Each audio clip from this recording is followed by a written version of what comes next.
ఓం సాయిరామ్. సమర్థ సద్గురు శ్రీ సాయినాథ్ మహారాజ్కి జై. సాయి భక్తులందరికీ కూడా నా నమస్కారం అండి. అందరూ ఎలా ఉన్నారు?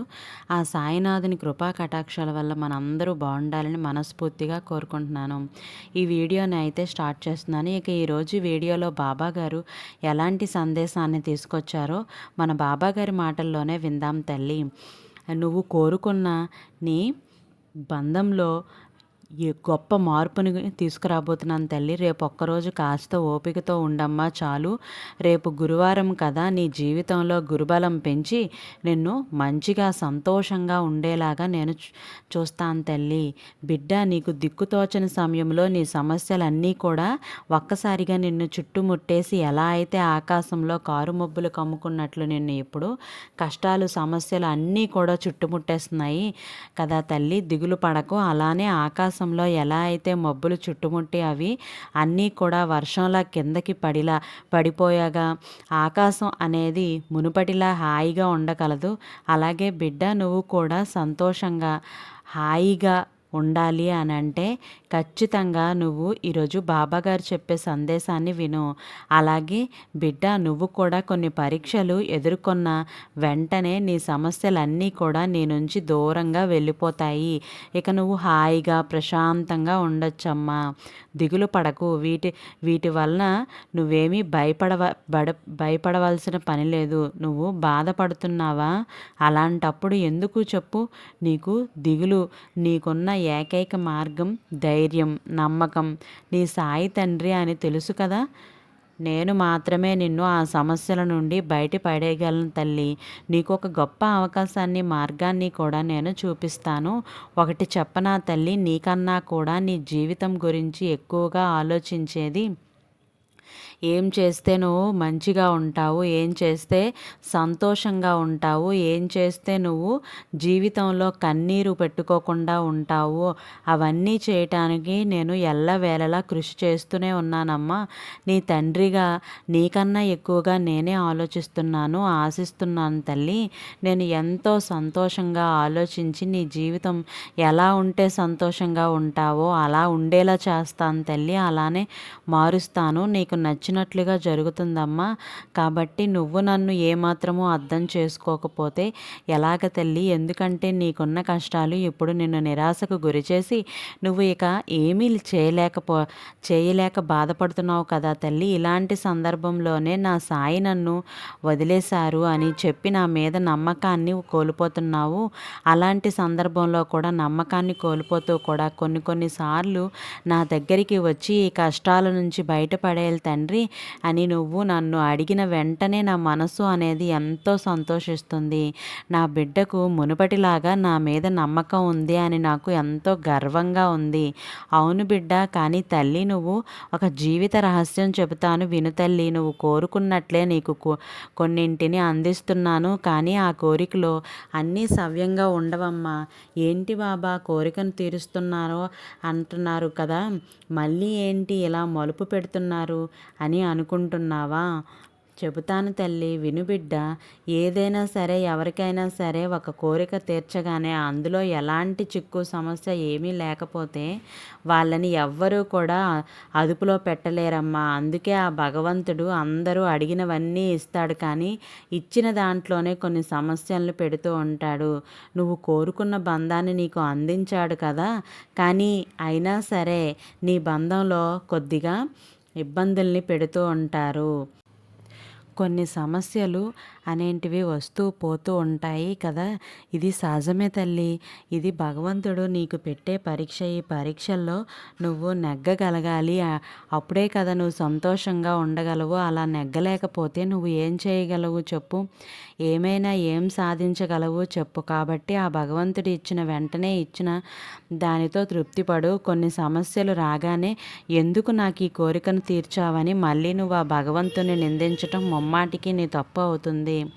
అలా ఎప్పుడూ కూడా అనుకోవద్దమ్మా. భగవంతుడు ఎప్పుడు ఏది ఇచ్చినా సరే అది నీ మంచి కోసమే, నువ్వు సంతోషంగా ఉండటం కోసమే అని ఆలోచించు. అలా కాకుండా ఆ భగవంతుడు నాకు ఏమీ ఇవ్వలేదు, ఒకవేళ ఇచ్చినా సరే అందులో ఏదో ఒక కష్టాన్ని ఇచ్చాడు అంటే చెప్పాను కదా అని.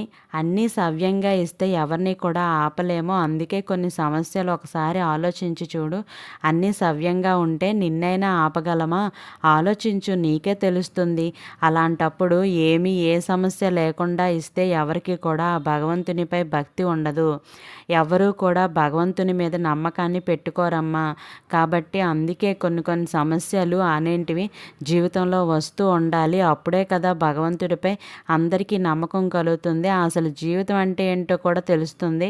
కష్టసుఖాలను అన్నింటినీ అనుభవిస్తేనే కదా జీవితం విలువ ఏంటో, అసలు జీవితం ఏంటో వాళ్ళకి అర్థమయ్యేది. అలా కాకుండా ఉంటే అసలు ఎందుకు బ్రతుకుతున్నావు అనేది కూడా ఎవరికి తెలియకుండా పోతుంది. అందుకే బిడ్డ, అప్పుడప్పుడు నీ జీవితంలో కొన్ని సమస్యలు, కష్టాలు అనేటివి పరీక్షల్లాగా వచ్చి వెళుతూ ఉంటాయి. వాటిలో నువ్వు విజయం సాధించాలి. తప్పితే అసలు వెనకడుగు వేయకూడదు, అసలు భయపడకూడదు, బాధపడకూడదు. అమ్మా, నువ్వు ఎప్పుడూ కూడా సంతోషంగా ఉండాలి. బాబా అని నువ్వు నన్ను ఆశగా పిలుస్తున్నావు కదా, నీ ఆశలు, కోరికలు అన్నింటినీ నేను సవ్యంగా తీరుస్తాను. సంతోషంగా ఉండు తల్లి. ఒక్కటి గుర్తుపెట్టుకో అమ్మా, నువ్వు దేనికి కూడా అస్సలు దిగులు పడాల్సిన అవసరం లేదు. నేను నీకు అన్నీ కూడా నెరవేరుస్తాను.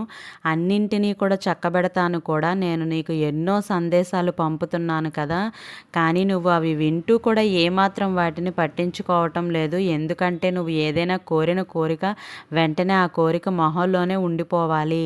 నీ కోరిక, ఆ కోరిక ఒక్కటే తీరితే చాలదు, ఇక ఏది కూడా అవసరం లేదు అని చెప్పి అనుకుంటున్నావు. ఆ సందర్భంలో నేను నీకు పంపే ఏ సందేశాలు కూడా నీకు అసలు ఆ అవకాశం లేదు కదా, అర్థం కావటం లేదు కూడా. నీ చేతులతో నువ్వే నీ జీవితాన్ని కష్టాల్లోకి నెట్టేస్తున్నావు. ఎందుకు బిడ్డ చిక్కుల్లో పడేసుకుంటున్నావు చెప్పు? దేనికి కూడా దిగులు పడకమ్మా. నీ జీవితాన్ని మంచిగా జీవించు. ఉన్న జీవితాన్ని సంతోషంగా, ఆనందంగా జీవించు తల్లి.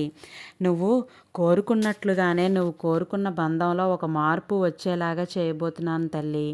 నీ అనేది తానుగా తన తప్పులను తెలుసుకొని మీతో సంతోషంగా ఉండబోతోంది. ఇక నీ కుటుంబంలో వెలుగుల సంతోషం నింపేలాగా చేస్తాను తల్లి. దేనికి బాధపడకమ్మా. మాట ఇవ్వు తల్లి. ఎప్పుడూ కూడా బాధపడను బాబా అని చెప్పి నాకు ఒక్కసారి మాట ఇవ్వు. అలానే నీ భవిష్యత్తులో ఏం జరుగుతుందో నీకు తెలియదు కదా, కాబట్టి అన్నీ నేను చెప్పినట్లు చేస్తూ ఉండు.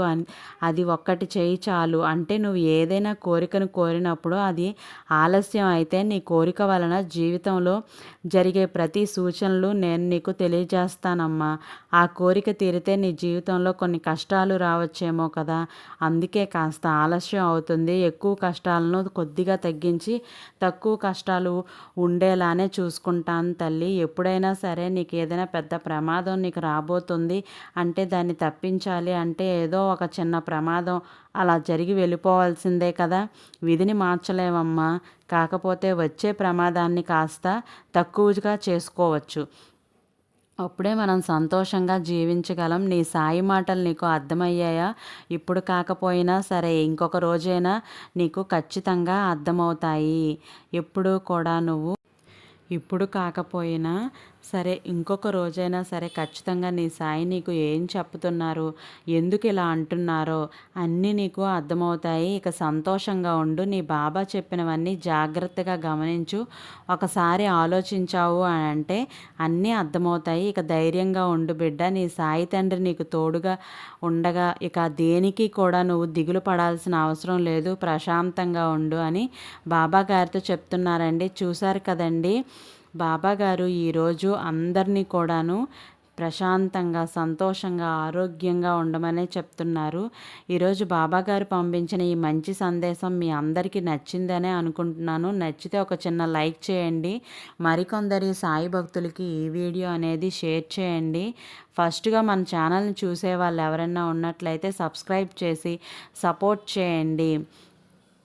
అలాగే ఒక్క లైక్ చేయటం వల్ల సాయి ఆశీస్సులు, ఆ బ్లెస్సింగ్స్ మనపై ఎప్పుడూ ఉంటాయని మనస్ఫూర్తిగా నమ్మి ఒక్క లైక్ అయితే చేయండి. మనం చేసే ఒక్క లైక్ వల్ల ఈ వీడియో మరికొందరు సాయి భక్తులకి నోటిఫికేషన్ అనేది వెళ్తే వాళ్ళ ఒక్క జీవితాన్ని మనం మార్చిన వాళ్ళమే అవుతాము.